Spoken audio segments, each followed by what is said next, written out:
Nobody's perfect. If I would've tried harder, I would be all I can be.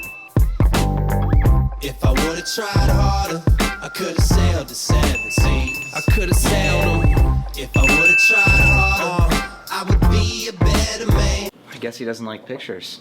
Fuck you! Guess I should've tried harder, but I didn't, so here I am.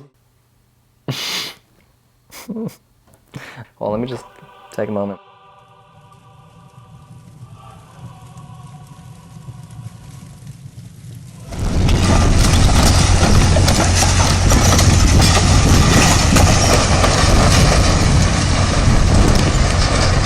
Sophomore year, Gerhard was writing the script, and he was showing it to me, and I think he did ask me if I wanted to shoot it, and I said yes at the time. And we kind of just like, you know, time passed, summer goes by, and I forgot about it. I was the AC. I was the first AC for Capra. Gerhard was like, yo, you want to be a PA? And I was like, yeah, I definitely want to be a PA. That's so cool. And I was really excited. Gerhard didn't have a gaffer, and he asked me to produce the film, but I was already producing 2 other films.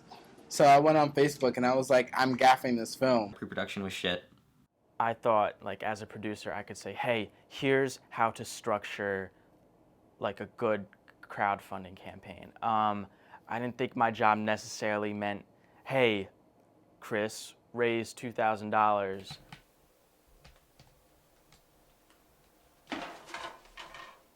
I think crowdfunding is a viable method, but I think a lot of student filmmakers go about it the wrong way.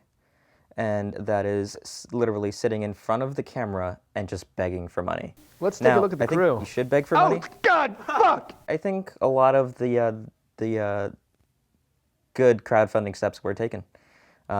We had a mood trailer. We had a lot of BTS stuff.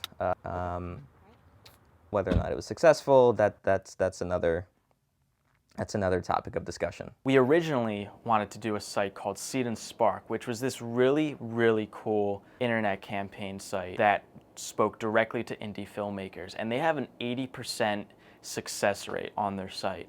And the reason they do that is because they help you, they mentor you into creating a project that could potentially be successful.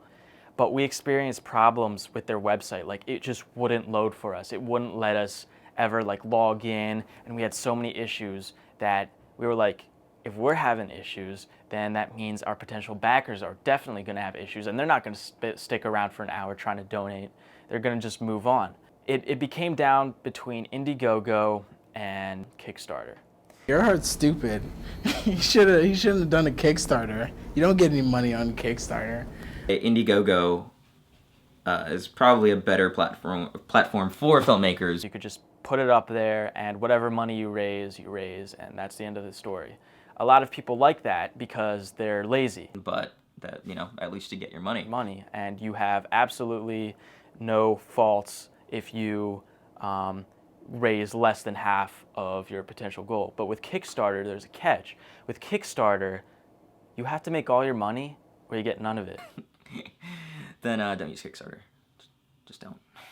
Look, I need all of this money or I'm gonna get none of it at all. This project will definitely not exist without you. A filmmaker who takes that mindset, rolls with it, and bugs their entire array, Facebook friends and family and relatives and people they meet on the streets. If they have that kind of sales pitch, then they will be able to make that kind of money. All right, ready for this? Ready for this big moment, your first crowdfunding campaign? I'm surprised how not stressed Gerhard was, or at least looked. Gerhard comes up to me all like, ooh, you want to do BTS? Because somebody dropped out as BTS person. And I was like, yes, absolutely. And so I got promoted. Sometimes just things won't work out, and he'd just sleep. He would just be like, check it out. He's gone, and I don't know what to do next. Help. And he'd just go to sleep. Sometimes he would go to sleep at 7 p.m. Sometimes he would go to sleep at 4 o'clock in the morning because he didn't know what daytime it was from nighttime. Coming up to the shoot, and there's like things that aren't happening yet. We don't have this location. This isn't happening now because, you know, things go wrong on a film set. And he's like, yeah, it's fine. Locations fell through that shouldn't have fallen through. There were just booking issues. There were just actor issues. Just things just weren't lining up. We knew what we had to do and we tried to do them, but we just failed every step of the way. It was just a very crazy, stressful time going up to the shoot for really no fault of our own. We put in effort, but we just didn't see the results that we needed to. It got really scary right as production was like the following weekend. We had these photographs that we needed to take, like for PD with the actors. So that essentially caused us to have to push most of the shoot until the following weekend. Shit always goes wrong the first day on a film set. Are you ready to rumble? Right now I'm driving a Mini Cooper, and it's manual. We realized we wouldn't have as many cars on set as we really needed. We had so much gear, and like even though like Capra's like carrying his own stuff, and there's still stuff left over for, you know, what couldn't fit in my Jeep. So Capra and I came up with this plan to have his brother Bailey drive over from their home in Bridgewater with Philip. Philip is the name of their Ford Escape.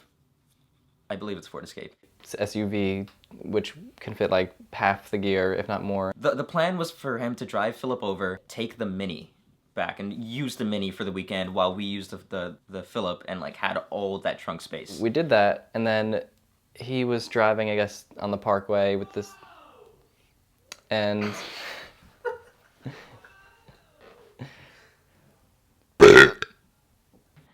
I get a frantic text from Bailey saying, "Hey man, I'm trying to get in contact with Nick, but he's not picking up the phone. Are you with him?" So I call Bailey and ask him, "Hey, what's up, dude?" He's like, I can't drive stick, and I'm in the middle of the highway." and he's like 35 minutes down the Parkway. Wait, you didn't know that the Mini is a manual? He's like, Nick, I can't do it. It started making weird noises. Like, really trying to like urge him to just keep going, and it makes weird noises sometimes, but just relax. And it was not a natural sound for a car to make. So yeah, we just pulled over after that, and I couldn't drive it anymore. I was too freaked out. Nick headed over while I rushed over to Freeman to pack all the gear into my Jeep. I had to call Jabri and Mike Miller to come over with their cars, and we had to like somehow fit the rest of the gear into their tiny sedans. But somehow we fit all the gear. Oh, two dead men. It wasn't your film was not Fistful of Candy. It wasn't that bad. Grafters. Then again, I wasn't directing it, so like I got to fall asleep. Like I fell asleep. I remember falling asleep. We shot at like this Brazilian restaurant, and I want all the food there because everything sounded delicious. We realized that we don't have like a key piece. Pretty much every other shot on this shot list required a Dana dolly. And we had the Dana dolly, right? I saw it, I saw the case. Great. We have a Dana dolly. Then Capra asks us to start setting it up, right? And I rip it out, and I'm looking around, I'm like, wait, where are the speed rails? Javid sent me back to Montclair State to pick them up from our room, even though I was fairly certain they weren't even in our room. And this was my first experience driving in northern Jersey. We're kind of worried because we don't really have a Dana dolly, and we pretty much needed it for the first shot, but we kind of just scrapped that, I think. Why are they honking at me? I'm driving the speed limit. And then I get a text from Chris saying there are no speed rails in Gerhardt's room.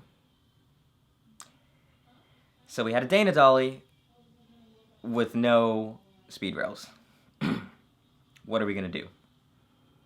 What the fuck are we gonna do? So Nick had a slider. So we opted to we're just gonna have to use a 3-foot slider and just deal with it. We were set up. We were set up long before the first lighting setup was, and things seemed to be running smoothly. Everything went super smoothly. I gotta say, like, the whole collaboration process was like, you could definitely see it there. Everybody was like so good with each other. Everyone like relied on each other, but everybody was doing their job properly from what I could see, and it was awesome, and I was really, really happy to be a part of that. Honestly, I was really impressed with these actors. If we wanted to cut like a flub reel, we couldn't. And I was pretty impressed with the crew. We had Jabri and his G&E team kicking ass. The grip team was phenomenal because I picked them out. He's very humble. Nick, quite humble. Nick Capper was very slow with doing his shots, but that's okay because everything Nick shoots looks pretty gorgeous, except this one tracking shot in Sean Aligno's film, which he could have worked on, but that's okay because it was a film too, and Sean shot a film too. He's not. Could we like, call this Burning Bridges? He worked, yeah, I would love to call this Burning Bridges. If that's what this piece is called, I'd be really happy. What? Still in college. It doesn't matter. Even though not everyone is like looking at you and waiting for you to make like the next call or do the next thing, it kind of feels like that every second. And like every time I move the camera, everyone's looking at me and like peeking over my shoulder, and it's just like I've learned to work with that, and it kind of helps push me forward and like think about everything I'm doing. Most DPs, I think, at our level are slow. You know, we just need more experience. That's it. He just needs to work on his speed, but you know, you can say that for a lot of cinematographers in this department. Setups would just take a little bit longer than they should have, and we're just all like grip team just waiting around for the camera department. It's okay though, we still love you. We still wish you were you. Except for Jabri has something else to say. G and E, G and sleep. No sleep, less sleep, and even less sleep. Yeah. I think I did like 3 lighting setups in the whole thing, and then I fell asleep between the second and the third. So like, and then I got pizza. That's what I remember. Jabri kind of just showed up with pizza, like for himself. Or was that Brittany's shoot?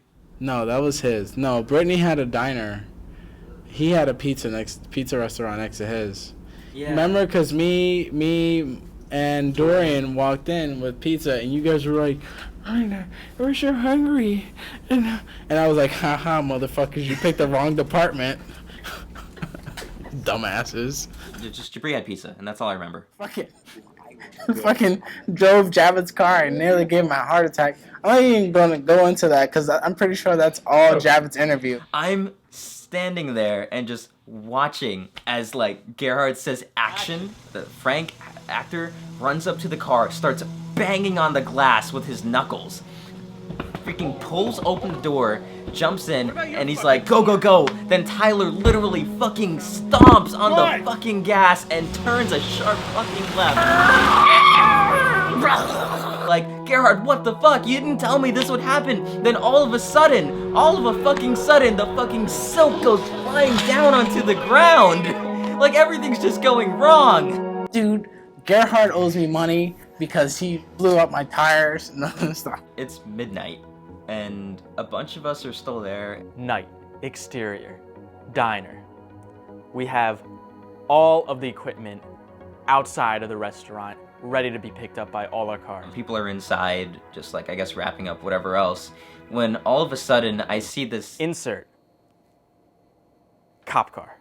So he turns on his giant, like, floodlights and aims it at me. And I just look at him, and he just looks at me. And, like, he pulls in. And then gets out. Pretty short, but has, like, the fiercest face I've ever seen. Pretend the cop was, like, that guy from the Six Flags commercials, because that's exactly what he looked like. He's, like, snooping around. He's, like, looking inside my Jeep. He walked over to the entrance and was, like, looking through the window to see what we were doing. It's, like, flashing this light at us, and everyone's, like, blinded, like, stop. Why are you doing that? And it was so clear he was gonna kind of be not a cool guy. What are you kids doing here? Hi, how are you? And he's like, oh, is this your store? Like, no, obviously it's not our store. We're like 12. And then he goes like, do you have permission to be here? and I'm like, oh, we just shot a short film here. We have permission from the owner. Everybody here is allowed to be here. You have a permit? You know, you gotta have a permit to be in a private place, even though you have permission from the Brazilian restaurant to be there. And everyone was trying so hard. Like, you could clearly see everyone was like, oh man, like this guy, no. No, we were filming inside. We weren't filming on the city streets. And this know-it-all cop is like, if you film anywhere in Montclair, you have to retain permission from the town. And we're like, no, you don't. Jabed was the one who basically got that cop under wraps. Oh, so how is this place gonna get locked up? And then Brian just comes out and he's like, I have the keys right here. Our bad. We'll know for next time. We're just leaving, and that's the end of the story.